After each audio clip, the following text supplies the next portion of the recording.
특히 노년층의 경우, 야간뇨는 남성의 경우 전립선 비대, 신장 기능 저하, 수분 조절 호르몬 장애, 잘못된 수분 섭취 방식, 또는 조용히 진행되는 질병과 관련이 있을 수 있습니다. 따라서 이것은 단순히 소변이 마려운 것이 아니라 몸의 경고 신호입니다. 저는 몇 주 전에 있었던 한 사건이 떠오릅니다. 이 이야기는 많은 시청자님들이 느끼는 것과 매우 유사할 것이라고 생각합니다. 몇 주 전 67세의 한 남성분이 제 클리닉에 오셨습니다. 얼굴은 지쳐 있었고 눈은 침울했으며 움직임은 느렸습니다. 그는 은퇴한 전직 공무원이었고 55세부터 심장질환 병력이 있었습니다. 그는 이렇게 말했습니다. 박사님, 너무 피곤합니다. 매일 밤 2~3번씩 깨서 소변을 봅니다. 그리고 다시 잠들기가 너무 힘듭니다. 아침에 일어나면 마치 힘든 일을 한 것처럼 몸이 무겁습니다. 은퇴 후에는 삶이 더 평온해질 줄 알았습니다. 저는 그분의 태도를 보고 문제가 단순한 방광 때문이 아니라는 것을 알았습니다. 그의 야간 메커니즘을 방해하는 무언가가 있었습니다. 그리고 더 깊이 파고들어 보니 그 원인은 단순히 심장질환뿐만 아니라 낮과 저녁에 물을 마시는 방식, 그리고 심지어 잘못된 계란 섭취 방식에도 있었습니다. 이것은 제가 다른 환자에게서 두 번째로 발견한 사건이었습니다. 첫 번째 환자인 62세의 여성분은 오후에 삶은 달걀을 먹는 습관이 있었습니다. 문제는 그녀가 달걀을 너무 오래 삶아 노른자 부분이 녹색으로 변했는데 이는 지방이 산화되었다는 신호입니다. 그 결과 몸이 수분을 더 쉽게 정체시키게 되어 밤에 소변을 보는 횟수가 증가했습니다. 그녀는 그처럼 단순한 음식이 야간뇨를 유발할 수 있다는 것을 깨닫지 못했습니다. 두 번째 환자인 71세의 남성분은 달걀을 삶을 때 소금을 너무 많이 넣었습니다. 싱거울까 봐 소금을 과도하게 사용했습니다. 결국 밤에는 몸이 과도한 나트륨을 배출하기 위해 신장을 무리하게 작동시켰습니다. 이것이 바로 노년층 신체의 독특함입니다. 사소한 일도 큰 영향을 미칠 수 있습니다. 이제 정확한 의학적 데이터로 들어가기 전, 그리고 밤중에 화장실에 가는 것을 줄이는데 도움이 될 수 있는 간단한 음료를 공개하기 전에 나이가 들면서 변화하는 노년층 신체의 기초를 먼저 설명하고 싶습니다. 이 부분이 중요합니다. 그래야 나중에 네 번째 파트에서 제가 비밀을 알려드릴 때 시청자님들이 왜 그 음료가 효과가 있는지 완전히 이해하실 수 있을 것입니다. 2부로 넘어갑니다. 호기심을 유발하는 부드러운 톤, 시청자님, 1부에서 노년층의 신체는 마시는 방식, 소금, 심지어 달걀을 삶는 방식과 같은 사소한 변화에도 매우 민감하다는 점을 언급했습니다. 이제 강력한 의학적 데이터로 들어가기 전에 노년층의 신체가 밤에 어떻게 작동하는지 간단히 설명해 드리겠습니다. 시청자님들이 이 기초를 이해하신다면 네 번째 파트에서 제가 그 간단한 음료를 공개할 때 모든 것이 이치에 맞을 것이고 무작위 팁처럼 느껴지지 않을 것입니다. 55세 이상이 되면 신체는 밤중에 소변 때문에 깨기 쉽게 만드는 세 가지 큰 변화를 겪게 됩니다. 항이뇨 호르몬, ADH, 감소. 이 호르몬은 밤에 수분을 보유하여 우리가 화장실에 가지 않고 숙면을 취할 수 있도록 돕는 역할을 합니다. 그러나 노년기에는 이 호르몬이 감소하기 시작합니다. 그 결과 신장이 마치 아직 낮인 것처럼 계속 작동합니다. 이것이 많은 노인들이 새벽 1시, 2시 또는 3시에 깨는 이유입니다. 물을 많이 마셔서가 아니라 밤에 신장 밸브를 더 이상 잠그지 않기 때문입니다. 신장여과 능력 저하, 매년 신장이 혈액을 걸러내는 능력이 약 별표 1% 별표씩 감소합니다. 60세에서 70세 사이에는 이 감소율이 20%에서 심지어 40%에 달할 수 있습니다. 즉, 낮에 배출되었어야 할 수분이 밤까지 이어지게 됩니다. 이것은 시청자님들의 잘못이 아니라 장기가 노화하고 있는 것입니다. 심장과 혈관의 소금 민감도 증가, 심장질환 환자의 경우 소금 한 꼬집만으로도 몸이 수분을 보유하게 만들 수 있습니다. 이 수분은 밤에 몸이 이완될 때 배출됩니다. 그래서 심장 환자들이 종종 여러 번 깨는 것입니다. 제가 앞에서 언급했던 67세의 남성분은 심장 질환 병력, 들쑥날쑥한 혈압, 그리고 부적절한 수분 섭취 패턴을 가지고 있었습니다. 저는 그분이 앉아있던 모습을 기억합니다. 기대어 앉아 길게 숨을 쉬며 피곤해 보였습니다. 그는 박사님, 밤에 2번 깨는 것이 지겹습니다. 그냥 푹 자고 싶을 뿐입니다. 라고 말했습니다. 이러한 불편함은 노년층에게는 매우 흔합니다. 드물게 인식되는 것은 그 원인이 나제하는 아주 사소한 일들에서 비롯될 수 있다는 것입니다. 앞서 우리는 달걀을 잘못 삶은 두 환자에 대해 이야기했습니다. 67세 남성분도 마찬가지였습니다. 그는 매일 오후 삶은 달걀을 즐겨 먹었습니다. 문제는 그가 너무 오래 삶아 노른자가 녹색으로 변했고, 이는 지방이 산화되었다는 신호였습니다. 산화된 음식은 몸이 수분을 더 쉽게 보유하게 만듭니다. 오후에 수분이 정체되면 신장이 밤에 그것을 배출할 것입니다. 바로 그 시점에서 야간뇨가 발생합니다. 시청자님들은 이제 알 수 있습니다. 62세 여성에 대한 첫 번째 이야기, 71세 남성에 대한 두 번째 이야기, 그리고 심장질환 병력이 있는 67세 남성에 대한 세 번째 이야기. 모두 유사한 패턴을 가지고 있습니다. 낮의 사소한 실수가 밤에 영향을 미칩니다. 노년층의 신체가 노화함에 따라 단순히 작은 습관이었던 것이 밤중에 깨는 유발 요인으로 변할 수 있습니다. 의학적으로 야간뇨는 ADH 감소, 특정 항고혈압제 사용, 신장 노화, 전립선 비대, 잘못된 수분 섭취, 과도한 소금, 심장질환, 심지어 요로의 경미한 염증으로 인해 유발될 수 있습니다. 그리고 놀라지 마십시오. 오후 늦게 물을 잘못 마시는 방식은 노년층에게 가장 큰 원인 중 하나입니다. 여기서 우리는 노년층의 신체가 저울처럼 작동한다는 것을 알 수 있습니다. 오후 3시에 한 일이 새벽 3시에 영향을 미칠 수 있습니다. 그래서 밤에 소변 보는 횟수를 줄일 수 있는 간단한 음료를 공개하기 전에 시청자님들이 신체가 하루 종일 수분을 처리하는 방식이라는 한 가지 중요한 점을 먼저 이해하셨으면 합니다. 이 부분을 이해하시면 세 번째 파트에서는 올바른 음주 패턴과 노년층이 무심코 저지르는 치명적인 실수에 대해 논의하기 시작할 것입니다. 그런 다음 네 번째 파트에서 주요 비결을 공개할 것입니다. 노년층의 신체는 어떻게 수분을 처리할까요? 이제 훨씬 더 중요한 주제인 일일 음주 패턴으로 넘어가겠습니다. 왜냐하면 시청자님들이 무엇을 마시고 몇 시에 마시느냐가 몸이 수분을 낮에 배출할지 아니면 밤에 배출할지를 결정하기 때문입니다.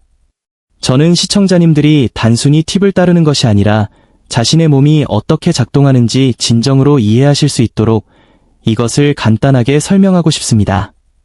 가장 흔한 실수는 낮에는 너무 적게 마시고 저녁 무렵에는 너무 많이 마시는 것입니다. 대부분의 노인들은 목이 마를 때만 물을 마십니다. 하지만 노년층의 갈증 감각은 이미 약해져 있습니다.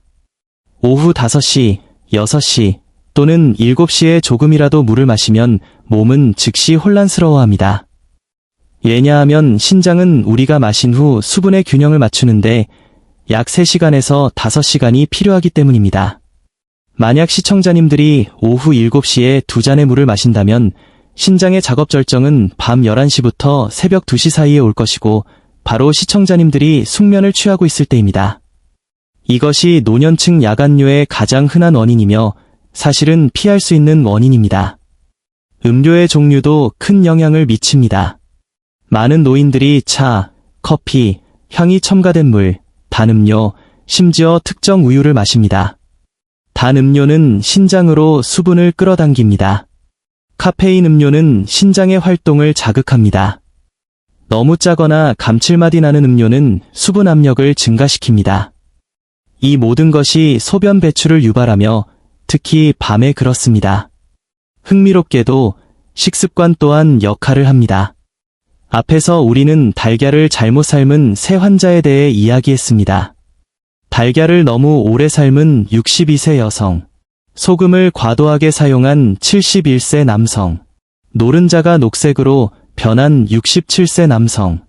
이러한 작은 습관들은 오후에 몸이 물을 보유하게 만듭니다. 밤이 되면 몸은 그것을 배출하기 시작합니다. 결과는 항상 같습니다. 밤중에 깨는 것입니다.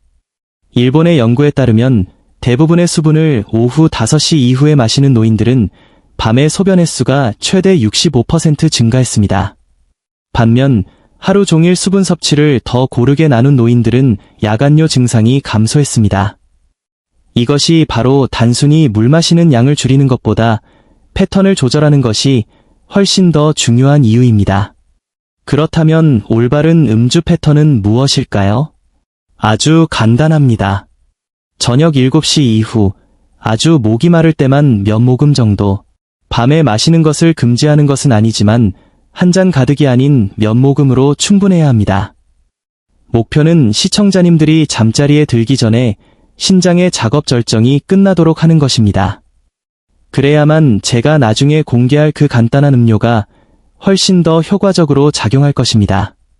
왜냐하면 음주 패턴이 여전히 잘못되었다면 그 음료는 아무런 효과도 없을 것이기 때문입니다. 이제 아침부터 저녁까지 수분이 어떻게 움직이는지 이해했으므로 가장 많이 기다려온 부분으로 넘어갈 준비가 되었습니다. 바로 노년층이 밤중에 소변을 보기 위해 깨지 않도록 돕는 음료의 비밀입니다. 시청자님, 이제 몸이 하루 종일 수분을 어떻게 처리하는지 이해했으므로 이 간단한 음료가 밤에 깨는 빈도를 줄이는데 왜 도움이 될 수 있는지 이해하는 것이 이치에 맞을 것입니다. 그리고 그 비결은 마디나 목넘김에 있는 것이 아니라 이 음료가 밤의 신장과 호르몬이 더 조화롭게 작동하도록 돕는 방식에 있습니다. 천천히 말씀드리겠습니다. 시청자님들이 과정을 상상하실 수 있도록 말입니다. 제가 말씀드리는 음료는 따뜻한 물 약 150ml에서 200ml의 꿀반 작은 술을 넣어 잠자리에 들기 약 1시간 전에 마시는 것입니다.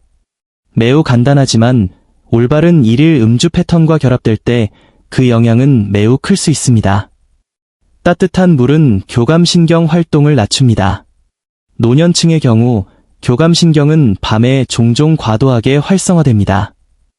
따뜻한 물은 몸이 진정 모드로 전환되도록 도와주어 방광이 소변이 마려운 것처럼 느껴지는 거짓 신호를 쉽게 보내지 않도록 합니다. 이 효과는 물의 양에서 오는 것이 아니라 긴장감을 낮추는 따뜻한 느낌에서 옵니다. 소량의 꿀은 호르몬 시스템을 안정화하는 데 도움을 줍니다. 꿀은 반 작은 술에 약 2에서 3g의 적은 양의 천연 설탕을 함유하고 있습니다. 이 천연 설탕은 몸의 항이뇨 호르몬 ADH 수치를 자연적으로 높이도록 부드러운 신호를 보냅니다. 바로 이 ADH가 밤새 소변 배출을 줄여주고 유지해줍니다. 혈당 안정화에 도움을 줍니다. 일부 노인들은 밤에 혈당 수치가 너무 낮아집니다. 수치가 떨어지면 몸은 심장을 두근거리게 하고 소변 욕구를 유발하는 호르몬을 방출합니다. 꿀은 혈당 수치를 안전한 범위 내에서 안정화시켜 밤새 몸이 더 평온하게 유지되도록 돕습니다. 따뜻한 물과 꿀은 방광 자극을 줄입니다. 이것은 중요합니다. 많은 노인들이 일상적인 음식이나 낮 동안의 수분 부족으로 인해 방광에 경미한 염증이 있다는 사실을 깨닫지 못합니다.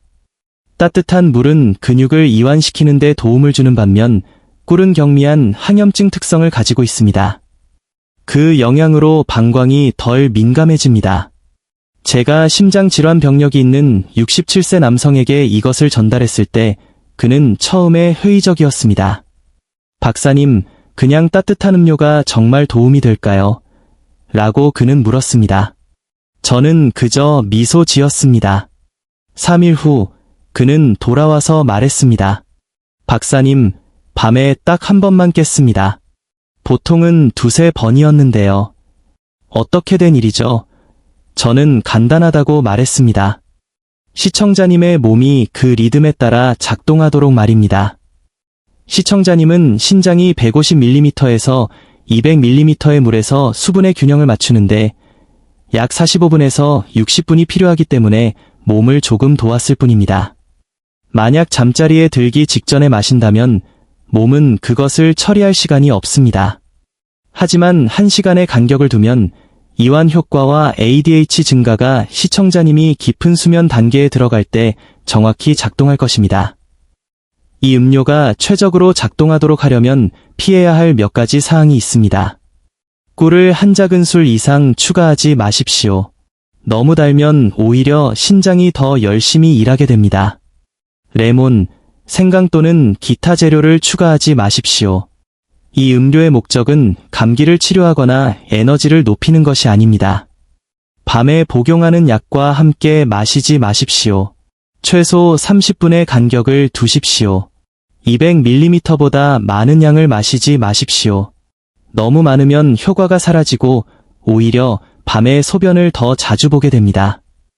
2020년 유럽의 한 소규모 연구에서는 잠자리에 들기 전 따뜻하고 저당분 수분을 섭취하면 경미한 야간뇨 빈도를 20%에서 30%까지 줄일 수 있음을 보여주었습니다. 이것이 완전한 치료법은 아니지만 몸이 더 규칙적으로 작동하도록 돕는 데는 도움이 됩니다. 그리고 시청자님, 변화를 만드는 것은 이 음료뿐만이 아니라 시청자님들이 몸을 다루는 방식, 일일 리듬을 조절하는 방식, 그리고 자신의 몸의 신호를 이해하는 방식입니다. 다음 마지막 파트에서는 이 모든 것을 간단하게 요약하고 실천하기 쉬운 확고한 조언을 제공할 것입니다. 그리고 물론 노년기를 더 편안하게 보내고자 하는 시청자님들을 위한 마무리와 부드러운 격려를 드릴 것입니다. 이제 마지막 파트로 넘어가겠습니다. 네, 시청자님, 변화를 만드는 것은 이 음료뿐만이 아니라 시청자님들이 몸을 다루는 방식, 일일 리듬을 조절하는 방식, 그리고 자신의 몸의 신호를 이해하는 방식입니다. 다음 마지막 파트에서는 이 모든 것을 간단하게 요약하고 실천하기 쉬운 확고한 조언을 제공할 것입니다. 그리고 물론 노년기를 더 편안하게 보내고자 하는 시청자님들을 위한 마무리와 부드러운 격려를 드릴 것입니다.